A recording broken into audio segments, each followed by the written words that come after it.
ખેડૂતો દ્વારા કૃષિ બિલના વિરોધમાં ભારત બંધનું એલાન આપવામાં આવ્યું હતું, જે બંધનું એલાન પાલનપુરમાં નિષ્ફળ રહ્યું હતું। જોકે સવારથી જ પાલનપુરમાં ચુસ્ત પોલીસ બંદોબસ્ત ગોઠવાયો હતો।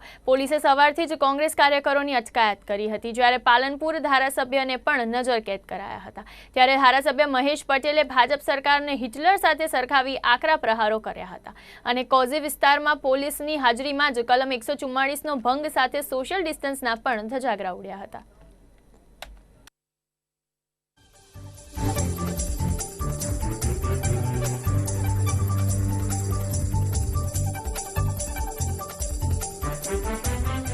અને પંજાબના ખેડૂતો જે છેલ્લા 11-12 દિવસથી દિલ્હીમાં જે બિલો મંજૂર કર્યા છે ભારતીય જનતા પાર્ટીની સરકારે, એના વિરોધમાં ઘણા સમયથી ખેડૂતો પરેશાન છે। ખેડૂતની સરકાર સાથે વાટાઘાટો થઈ છે, પણ ખેડૂતોના હિતની વાત નથી થઈ। એટલે આ ખેડૂતોના બંધના એલાનની અંદર કોંગ્રેસ પાર્ટીએ પણ સમર્થન આપ્યું છે।